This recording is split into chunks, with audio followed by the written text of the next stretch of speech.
y'all did it again on defense, saved the day. How much pride do you have in being able to do that time after time? We take tremendous pride in it, and it all comes from preparation, week in and week out, starting over from scratch and knowing and studying the opponent. We gave up a few big plays that we take back, but that's what practice is for, just correcting those mistakes and going forward.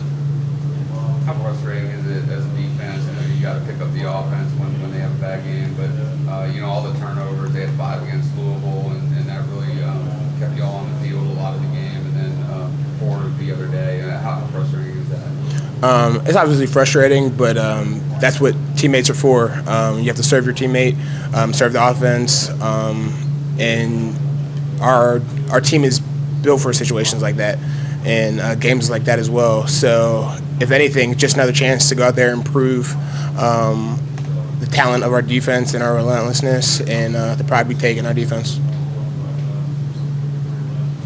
Going back to that drive at the end of the game where they had it the last 6.5 minutes, was that maybe the most frustrating drive you've been a part of at Clemson?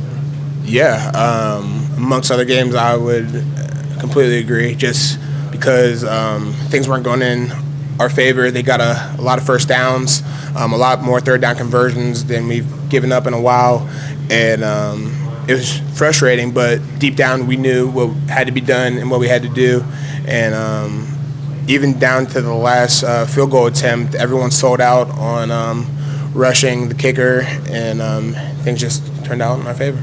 Was there any talk going on amongst you guys on that last drive and there at the end? Was there anybody stepping up and saying anything? It was more collective, just calm.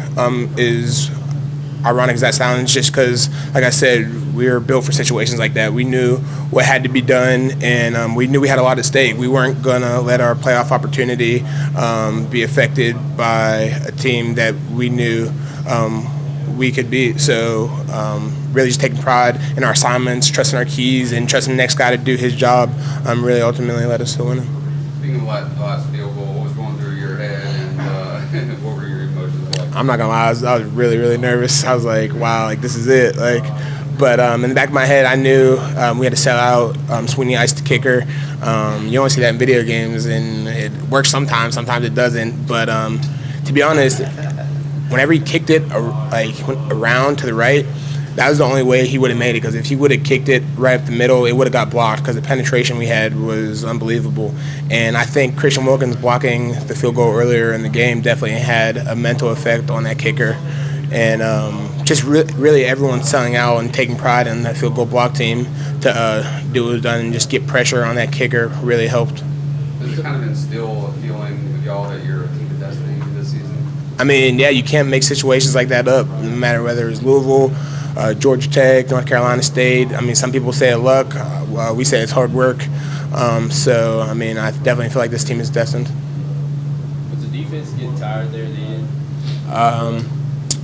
I mean, more or less, not any more tired than another drive. I mean, like I said, they had a lot of third down conversions, which was obviously frustrating and tiresome on the defense. But Coach Sweeney does a great job in working on our mental toughness, our physical toughness, and just being ready for those moments. We practice situations like those every week, so we were ready for anything. I know the Louisville game, a lot of guys said afterwards they were tired, and then obviously you said you guys were kind of tired of the NC State game. I mean, is it nice to have this break now for your bodies for a little bit? You have no idea. Just knowing that, I mean, coaches are really looking out on this week's practice schedule. I mean, just being able to get like ice tubs and not having to worry about hitting and running and et cetera. And most importantly, being able to actually watch college football on Saturday and seeing what teams are doing what. I'm really looking forward to that. So they told you, I mean, they in the practices, y'all are kind of cut back on all the hitting and all that?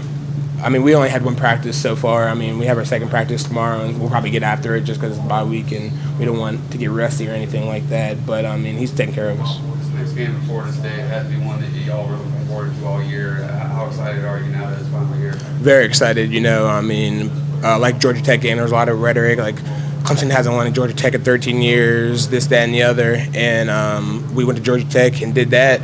And this is another opportunity to put an end to all that rhetoric about us not being able to win at Florida State. I mean, they're a good team. They are a good team every year, and we just have to start over from scratch and studying the opponent and knowing our assignments. I like what you said about collective calm. Dabo told us yesterday this team just knows how to win.